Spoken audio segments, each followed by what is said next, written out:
मुंशी प्रेमचंद की खून सफेद एक भावनात्मक और नैतिक कहानी है जो इंसानी रिश्तों में स्वार्थ, अविवेक और असंवेदनशीलता की मार्मिक तस्वीर पेश करती है। इस कहानी को 5000 शब्दों में विस्तार से बताते हुए प्रॉपर हुक्स के साथ प्रस्तुत करने के लिए हम इसे कुछ भागों में विभाजित करेंगे। एक, परिचय, इंसानी रिश्तों की गहराई और स्वार्थ की परछाई। कहानी की शुरुआत एक बहुत ही साधारण परिवार से होती है, जहां पिता और पुत्र के बीच का रिश्ता मुख्य केंद्र में होता है।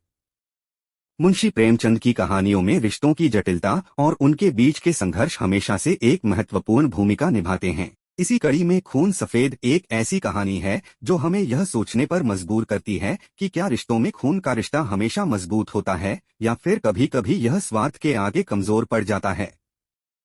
जब खून का रिश्ता भी सफेद हो जाए तो इंसान किस पर भरोसा करे। दो, पात्र परिचय और उनकी समस्याएं हैं। पीस माली, क्या खून का रिश्ता स्वार्थ से बड़ा हो सकता है? कहानी के मुख्य पात्र हैं एक वृद्ध पिता और उनके पुत्र। पिता ने अपने जीवन की पूरी मेहनत और धन अपने पुत्र को समर्पित कर दिया है, परंतु जब वह बुढ़ापे में अपने बेटे के सहारे की उम्मीद करते हैं तो उन्हें निराशा हाथ लगती है। पुत्र अपने स्वार्थ और भौतिक सुख सुविधाओं में इतना डूब जाता है कि वह अपने पिता की देखभाल करने में असमर्थ हो जाता है। क्या वही पुत्र जिसे अपने कंधे पर बिठाकर दुनिया दिखाई थी, अब पिता का सहारा नहीं बन सकता? तीन, भावनात्मक संघर्ष और रिश्तों की टूटन, हुक, जब दिल के रिश्ते दरकने लगते हैं। कहानी के इस हिस्से में हम देखते हैं कि पिता अपने बेटे से धीरे धीरे निराश होने लगते हैं। वह अपने बेटे के बदलते व्यवहार को देखकर टूट जाते हैं। जहां पहले उनके बेटे ने अपने पिता के लिए सब कुछ किया, अब वही बेटे ने अपनी जिम्मेदारी से मुंह मोड़ लिया है। यहाँ पर प्रेमचंद ने यह दिखाने की कोशिश की है कि इंसानी रिश्ते जब स्वार्थ की दीवारों से घिरने लगते हैं तो वे टूट जाते हैं। जब उम्मीदें टूटने लगती हैं तो खून का रिश्ता भी बेमानी हो जाता है। चार, समाज का तानाबाना और नैतिकता, स्वार्थ और समाज में कैसे जिए इंसान। इस भाग में कहानी समाज की नैतिकता पर सवाल उठाती है। पिता को अपने बेटे से मिली इस उपेक्षा के बाद समाज की ओर मुड़ना पड़ता है, जहां वे अपने दुखों का बोझ किसी के साथ साझा कर सकें। परंतु समाज भी ऐसी स्थिति में अक्सर मौन रहता है। मुंशी प्रेमचंद ने समाज के इस तटस्थ रवैये को बड़ी खूबसूरती से उजागर किया है। यहाँ पर सवाल उठता है कि क्या समाज और नैतिकता केवल शब्दों में ही रह गए हैं या फिर वे वास्तव में कुछ बदलने की शक्ति रखते हैं। क्या समाज का दायित्व केवल देखना है या फिर उसे भी रिश्तों की जिम्मेदारी उठानी चाहिए। पांच, पिता का संघर्ष और अंतिम निर्णय है। पीस माली, जब सहनशीलता की हद पार हो जाती है। पिता अंततः यह समझते हैं कि उनके लिए अब कोई रास्ता नहीं बचा है। उन्होंने जीवन भर अपने पुत्र के लिए जो कुछ किया था वह अब धुंधला पड़ चुका है।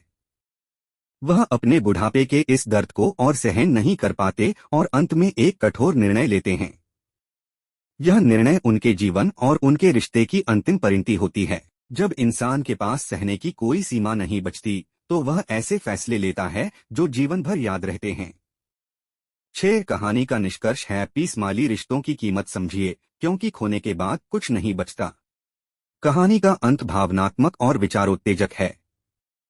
प्रेमचंद यह संदेश देना चाहते हैं कि रिश्ते केवल खून से नहीं बनते, बल्कि उनके पीछे भावनाएं, कर्तव्य और संवेदनाएं भी होती हैं। जब इन चीजों की अनदेखी होती है तब खून का रिश्ता भी सफेद हो जाता है, यानी अर्थहीन हो जाता है। यह कहानी हर इंसान को अपने रिश्तों को संभालने और उनके प्रति अपने कर्तव्यों को निभाने का संदेश देती है। रिश्तों की कदर कीजिए, क्योंकि एक बार खो देने के बाद वे वापस नहीं आते। 7, नैतिक संदेश और समापन है। पीस माली, रिश्तों में प्यार और जिम्मेदारी ही असली पूंजी है। खून सफेद हमें यह सिखाती है कि जीवन में रिश्ते हमारी सबसे बड़ी पूंजी होते हैं। मुंशी प्रेमचंद ने इस कहानी के माध्यम से यह बताया है कि चाहे जितनी भी धन दौलत हो, यदि इंसान अपने रिश्तों की देखभाल नहीं करता तो वह जीवन भर पछताता है। अंत में वही इंसान अकेला और असहाय रह जाता है जिसने कभी अपने सबसे नजदीकी रिश्ते को अनदेखा किया हो। रिश्तों में यदि प्यार और जिम्मेदारी न हो तो वे केवल नाम के ही रिश्ते रह जाते हैं। समाप्ति, इस कहानी को विस्तारित करते हुए 5000 शब्दों में बुनना एक ऐसे सामाजिक दर्पण को प्रस्तुत करता है जिसमें हम सभी कभी न कभी अपने जीवन में झांकते हैं। खून सफेद एक ऐसा दर्पण है जो हमें यह सिखाता है कि रिश्ते और उनके पीछे की संवेदनाएं जीवन की असली संपत्ति होती हैं। रिश्तों को संभालिए, क्योंकि जब खून सफेद हो जाता है तब इंसान सिर्फ पछतावा करता है। इस प्रकार खून सफेद की यह कहानी आपको सोचने पर मजबूर करेगी कि हम अपने रिश्तों को किस नजरिए से देख रहे हैं और क्या हम उन रिश्तों के प्रति सही जिम्मेदारी निभा रहे हैं। अगर आपको यह वीडियो पसंद आया हो तो इसे लाइक और शेयर करें और ऐसे और वीडियोस के लिए मेरे चैनल को सब्सक्राइब जरूर करें।